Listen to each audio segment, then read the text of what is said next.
anh come out theo một cách hơi điên tí xíu, khác người tí xíu, không phải như lúc đó nhưng mà cho đến bây giờ đâu bà, anh vẫn là một phụ nữ chính hiệu. Bây giờ là bà nội anh là gọi là phụ nữ real rồi đó em. Anh Bằng ơi, vì cái hồi mà anh quen cái anh nó sâu nặng như vậy á, bà nội anh có biết không? Anh với bà nội anh đã muốn bắt ghẻ rồi đó em. Bồ anh còn về tới nhà. Ủa anh Bằng, cái lúc mà anh dẫn bồ anh về rồi xong cái bà nội anh kia có thích thú không, hay là lơ luôn, hay là sao anh? Xin lỗi em, 4 giờ sáng bà anh đã ngồi dậy, thức dậy và đánh răng chờ cháu ghẻ xuống rồi đó. Trời ơi, dễ thương mà. Dễ thương quá vậy. Hồi đó nha, em qua nhà Quân là em phải trốn chui trốn nhủi luôn á, trốn ở trong tủ luôn á, chứ không có được mà đi ăn công khai vậy. Hồi đó là qua xong rồi sợ bị mẹ em phát hiện á, xong cái kiểu như mỗi lần mà hai đứa đang chơi hay nói chuyện nhau mà xong cái tiện mẹ mà về một cái là trời ơi hoảng quá, xong không biết giấu đâu là bắt đầu nhét kìm vô tủ. Mà mỗi lần mà mẹ Quân chuẩn bị đi vô cất đồ gì á, cầm cái đống đồ vô mà em nhìn ở trong tủ, em nhìn qua cái khe cửa, em đúng run luôn á, em bị phát hiện là chết luôn á anh. Hồi nãy anh có nói là kiểu như anh dẫn, không những dẫn về ra mắt bà nội mà ra mắt cả họ hàng các thứ luôn, là lúc đó họ hàng anh sao? Có thể là anh nói câu này thì sẽ có nhiều người phẫn nộ nha, nhưng mà anh cảm thấy đúng với bản thân anh. Tức là nếu mà mình thành công rồi cái việc come out nó dễ dàng lắm. Nếu mà mình thành công rồi cái việc come out nó dễ dàng lắm. Muốn làm gì cũng được chứ. Chính xác. Còn em, bởi vì lúc đó em mới kêu là em định đợi em có tiền, giàu có, nói chung là giàu có rồi mới dám come out với gia đình nữa. Lúc đó thì anh đã quá, anh làm việc được và anh đã tự mua nhà, tự mua đất, tự mua tất cả mọi thứ trong gia đình hết rồi. Trời ơi. Ủa gì ghê vậy? Ghê thiệt đó. Thì không còn lý do gì để mà người khác không phủ nhận được anh. Ủa là lúc đó anh bao nhiêu tuổi mà anh làm được rồi hả? Anh đã 19 rồi. Trời ơi, 19 tuổi mua nhà mua đất. Em đúng ngạc nhiên luôn á. Không, năm lớp 9, năm lớp 10 là anh đã mua được nhà rồi, lớp 10 là anh mua nhà rồi. Quá giỏi, xuất sắc. Người để cho anh bằng. Ok, và bây giờ thì mình sẽ đi tiếp theo tới phần cuối cùng. Thì 2 lá thư này là 2 lá thư mà Kỳ đã lựa chọn ra cho nó phù hợp với cái chủ đề ngày hôm nay. Cái lá thư đầu tiên của một người anh giấu tên gửi tới lại cho chương trình. Anh năm nay 30 tuổi, có thể gọi là bóng lão làng so với tụi em. Anh nhận thức được mình từ rất sớm nhưng chưa bao giờ kể ra bên ngoài. Vì anh là cháu đích tôn của gia đình, thằng cháu trai duy nhất. Ông anh lúc nào cũng bảo với mọi người rằng anh sẽ là người nói giỏi tông đường của họ. Khổ ghê, BD lâu năm vậy mà để đái gì tầm này. Giống y chang tôi luôn á. Nhưng cây kim trong bọc rồi có ngày cũng phải lòi ra. Chuyện anh năm nay 30 tuổi nhưng vẫn chưa có bạn gái, phần nào đã tố cáo anh và gia đình. Ông anh chắc chắn cũng nghi. Có lần ông anh hỏi khéo: mày không giống ông và bố đúng không? Anh ngập ngừng hồi lâu rồi định trả lời cho ông nghe, nhưng nghe tiếng thở dài của ông, anh liền khựng lại và tiếp tục nói dối. Anh nên làm gì đây tụi em nhỉ? Chẳng lẽ anh cứ để ông sống tiếp phần đời còn lại với những cái hy vọng viển vông này? Tội quá. 30 tuổi rồi đó, là lớn rồi đó. Không, kiểu anh thấy thì nó cũng khá giống trường hợp với anh, nhưng mà nó khác là ông thành bà thôi. Mà ông này hình như là ông không chấp nhận hay sao á, thấy thở dài nè. Thường thì phụ nữ người ta sẽ dễ hiểu hơn, nó dễ đồng cảm hơn là so với những người đàn ông á. Tại vì em thấy kiểu như lúc mà come out đó thì mẹ em cũng kiểu cũng có vẻ ủng hộ hơn là kiểu bên phía ba em á. Anh nói là phụ nữ thì người ta dễ kiểu thông cảm, đồng cảm hơn, là em thấy cũng đúng. Còn bên em thì gia đình không ai chịu hết. Rồi thì em đọc cái bức thư của anh này thì em thấy là ảnh này có 2 thắc mắc lớn. Thì thứ nhất là ảnh thắc mắc về là cái nói giỏi của ảnh, là không biết sau này sẽ như thế nào, gia đình ảnh sẽ sao đó, cần một đứa cháu hay gì thế, hay như thế nào. Và cái thứ hai là ảnh này không biết phải đối xử với ông nội mình như thế nào. Không biết là anh nói đúng hay không nha, nhưng mà thật sự á, thì thường có những người họ kiểu như là họ bị vô đường cùng á, vô đường cùng thì họ sẽ bắt đầu, họ sẽ chọn một cái gọi là cách gì đó gọi là ưu việt nhất, kiểu như là sẽ làm tốt ngay cái trước mắt thôi, nhưng mà họ không nghĩ đến chuyện tương lai. Tức là có thể anh này nếu mà áp bức quá thì anh này có thể là anh sẽ lấy vợ.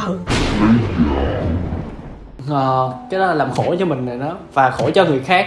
Đúng rồi, nếu mà đừng cùng cảnh, nhưng mà kiểu mình không đứng vào cái trường hợp của người khác đó thì mình sẽ không có gọi là cái đưa ra những cái gì mà đúng nhất, gọi là chính xác nhất.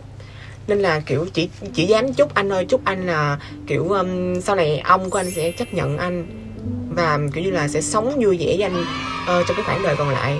Kiểu như em thì em chia ra làm hai vấn đề. Thì em thấy là vấn đề thứ nhất là nói giỏi tông đường của ảnh, thì em thấy là hiện tại bây giờ thì cái khả năng mà có con cũng không phải là kiểu như là không phải là quá khó như hồi đó nữa. Thì chuyện này là em nghĩ anh cũng nên yên tâm về cái vấn đề này.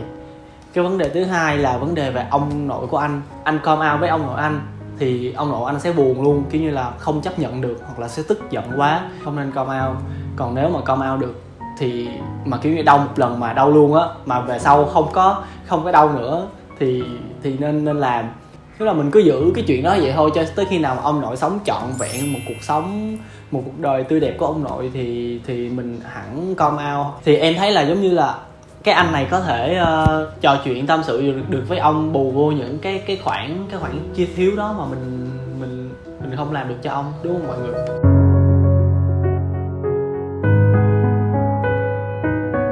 Thì anh thấy rất là bình thường thôi. Thật sự thì như mọi người cũng biết rồi đó, bằng chỉ sống với bà thôi thì những cái lúc mà bà cần khuân vác hay làm những cái việc mà hơi nặng nhọc quá thì bằng sẵn sàng là một đứa cháu trai thực thụ để làm những cái công việc đó đỡ đần cho bà của mình.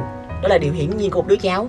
Thứ hai, nếu mà khi mà bà cần những cái bữa ăn ngon, bà muốn là có một người nấu cơm cho bà hay là giặt giũ quần áo các kiểu, thì bằng sẵn sàng là một đứa cháu gái thực thụ để làm cái công việc đó cho bà. Thì vậy thì thử hỏi, nếu mà các bạn dù là giới tính gì đi chăng nữa, nếu bạn là LGBT hay là bạn là trai hay gái gì chăng nữa, bạn chỉ cần biết là bạn là một đứa cháu và bạn làm tròn trách nhiệm của một người cháu.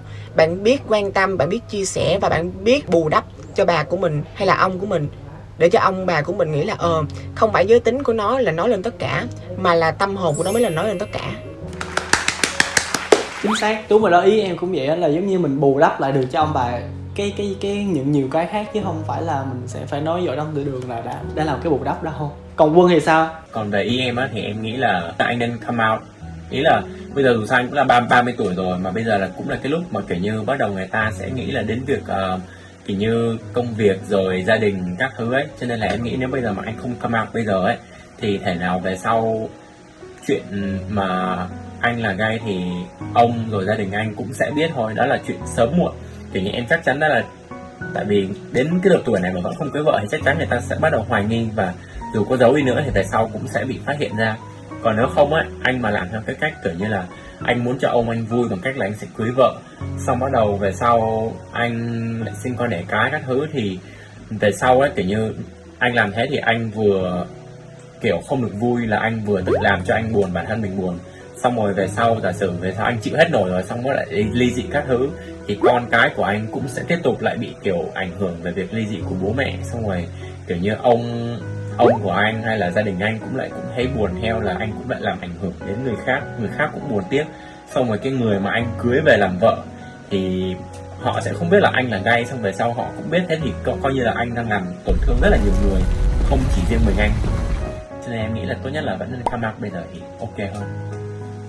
Cái đó là bên phương án của Quân. Còn bên phương án của em cũng giống như hồi nãy em đã nói rồi, là mình không phải là mình giấu cái này, mình không phải là mình làm cho ông vui và mình bị đau khổ nha. Mình làm cho ông vui nhưng mà mình vẫn lo liệu được cho bản thân của mình. Miễn là hiện tại bây giờ mình cho ông một cái cuộc sống nó đầy đủ hơn, cho tới cuối đời ông vẫn được luôn sống hạnh phúc thì nó ok hơn.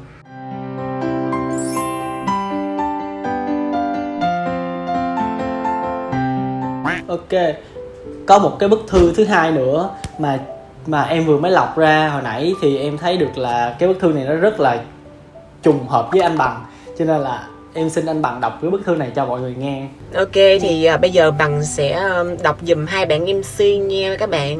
Một cái lá thư Nó rất giống với anh luôn á. Đọc rồi, hài hước lắm. Nó siêu giống với anh luôn. Ý em sao? Thì anh đọc đi, nó giống. Ok, giờ mình sẽ đọc lá thư ha. Bà ngoại em là một người cực kỳ phong kiến, đến nỗi ngày xưa mẹ em đi lấy chồng, bà cấm tiệc mẹ về nhà ngủ. Vì gái lấy chồng rồi là phải theo chồng. Ấy vậy mà chẳng hiểu sao bà có được 4 thằng cháu trai, cả nội lẫn ngoại đều BD hết. Xin lỗi nha các bạn, chủ lá thư này mình đang mắc cười á. Mình không kiềm chế được cái sự cười của mình. Đúng rồi. Còn là boss với cả bóng lộ luôn nên mới ghê. Tụi em cũng trầm cảm mất ăn mất ngủ lắm, vì anh biết mà, đã lộ rồi thì sao giấu nổi. Nên sau mấy năm bàn bạc, cả 4 thằng cháu đã quyết định come out với bà. Ai mà ngờ bà chấp nhận anh ạ. Tụi em đứa nào cũng sốc. Tụi em còn bấm sẵn số cấp cứu tại sợ bà lên tăng xong. Thật sự rất hài nha. Thật sự rất hài. Qua câu chuyện này em muốn lan tỏa năng lượng BD đến mọi người. Nhất là mấy bà bóng lộ như tụi em. Như tiên nguyên gì đó.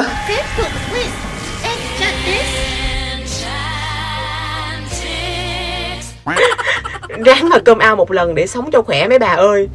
Chứ cái dòng BD mà còn lộ thì giấu gì cho nổi. Ơi là trời, đỉnh quá em ơi. Quá đỉnh luôn, thật sự rất đỉnh. Một con bóng mạnh mẽ em ơi. Phép thuật win. Cái câu chuyện này á, thì maybe là nó giống với lại anh Bằng ở chỗ là cùng là bà nội đi. Cái này em thấy là nó có vẻ hơi liên quan đến em hơn, là kiểu như nhà Quân là bố mẹ sinh ra hai người con trai là Quân với anh trai của Quân. Thì hồi đấy là anh trai Quân bắt đầu lên cấp 3 là cũng come out với lại gia đình Quân. Anh trai Quân cũng là gay luôn. Xong rồi kiểu sau đấy thì bố mẹ Quân cũng chấp nhận điều đấy. Xong rồi cũng cho anh Quân qua Mỹ để định cư ấy. Xong rồi bây giờ anh Quân là đã cưới chồng và đã bắt đầu định cư rồi, lập gia đình ở bên đấy luôn. Nói chung là bây giờ anh trai Quân là ở bên Mỹ luôn rồi. Đến Quân lại cũng come out cái bố mấy năm trước luôn. Xong kiểu như nhà hai đứa là gay hết. Kiểu như cái chuyện của Quân với Kỳ quen nhau, xong về sau lúc mà hai đứa quen nhau bắt đầu Quân mới nói cho con em họ Quân là đứa thân nhất với Quân hiện tại bây giờ. Hai đứa nói chuyện một hồi sau thì lúc đầu nó là hùng nữ thôi, nhưng mà về sau mới biết là nó cũng là bi luôn mọi người, tức là nó cũng là LGBT luôn. Càng về sau nói chuyện thì mình mới biết là cả một dòng họ mình có rất là nhiều người thuộc cộng đồng LGBT luôn. Người thì là les, người hay là transgender, người thì là bi luôn, nói chung là rất là nhiều luôn mọi người. Xong về sau mình kiểu wow, thì ra là mình không cô đơn mọi người, mà là rất là nhiều người cũng cùng giống mình luôn. Nên về sau mình cảm thấy là vui. Xong rồi mọi họ hàng kiểu bao che bùm bọc lẫn nhau. Xong rồi mỗi lần mà có giỗ có tiệc ấy, các cô chú bác cứ đến xong hỏi câu là thế là chừng nào con cưới vợ, hay là chừng nào con có bạn gái, hoặc con có bạn gái chưa, bạn trai chưa. Thì bắt đầu mấy đứa mà kiểu bắt đầu nhìn nhau, xong bắt đầu ra hiệu các thứ, xong rồi cũng nói đỡ cho nhau, kiểu thế khá là đáng yêu. Ước gì tôi cũng có nhiều người trong nhà, tôi là BD. Ước hơi bậy bạ nhưng mà có vậy là vui lắm, kiểu hỗ trợ nhau. Trời, dòng họ anh có một người thôi á. Có một mình anh à? Dòng họ anh có một người là đơn độc lắm. Không, như ai cũng không thích điều này luôn. Ôi trời ơi, nhà anh bây giờ chỉ cần em ok xíu là không ai nói gì, chứ không ai thèm nói gì hết. Còn nhà em kêu cái đó là trái với tự nhiên, mà mặc dù em thấy là nó rất là vô lý, theo em cảm nhận được là nó không hề trái một chút nào luôn. Vì giống như là tự nhiên em như vậy mà, chứ em đâu có phải là bắt theo trend hoặc là em muốn là em chơi BD đâu. Giải thích như vậy mà không ai hiểu.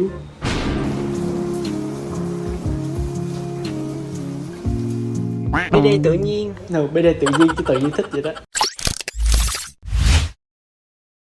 Ok, thì hôm nay em rất là cảm ơn anh Tạ Công Bằng bởi vì đã đồng ý tham gia talk show của tụi em ngày hôm nay và mang đến những câu chuyện rất là gọi là vui vẻ và đáng yêu với lại anh và bà nội của anh.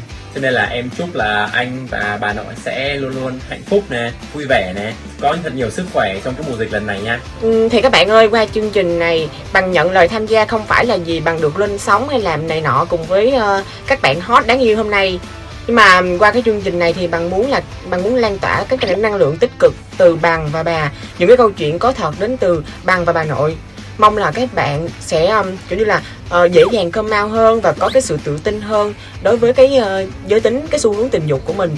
Và hơn nữa, qua những cái câu chuyện của Bằng thì Bằng muốn là mang một cái thông điệp đến tất cả các bạn, như là không phải chỉ có cha mẹ mới chấp nhận được giới tính của chúng ta, ngoài ra còn có cả ông bà, hàng xóm láng giềng, tất cả mọi người đều có thể chấp nhận giới tính của chúng ta, miễn là chúng ta dám đứng ra để nói với người khác là con như vậy đó, để mọi người biết được là tôn trọng mình hết mức có thể và sẽ chấp nhận mình, và ngày ngày xã hội sẽ chấp nhận các bạn gay nói chung, các bạn LGBT nói riêng. Ok, chúc các bạn come out thành công. Và mọi người ơi, Mi1 và Nagi vẫn còn nhiều lá thư chưa được inbox. Mọi người hãy chờ đón xem những tập tiếp theo trong series Gay Story của tụi mình nha. Ngoài ra thì mọi người hãy nhớ gửi thư về cho Gay Talk qua đường link bên dưới trong phần description box theo chủ đề là kỳ thị LGBT trong môi trường học đường, bởi vì biết đâu là thư của mọi người sẽ được đọc trong Gay Talk tập sau thì sao. Ok, còn bây giờ thì bye bye mọi người. Ok, bye bye mọi người. Mọi người hãy đón xem tập tiếp theo của mình nha, và nhớ follow, subscribe kênh của mình. Hay thì ở trong trường thì cũng kiểu cũng bình thường. Nếu mà kiểu gây lộ thì chắc chắn sẽ bị thầy cô để ý, đặc biệt là mấy cái cô mà kiểu khó tính á, mình sẽ kể câu chuyện của mình cho mọi người thì Trời ơi, Ủa mà vậy là đáng yêu rồi đó, vậy là mẹ em kiểu đồng cảm với em rồi, chứ gia đình anh đó là hồi đó là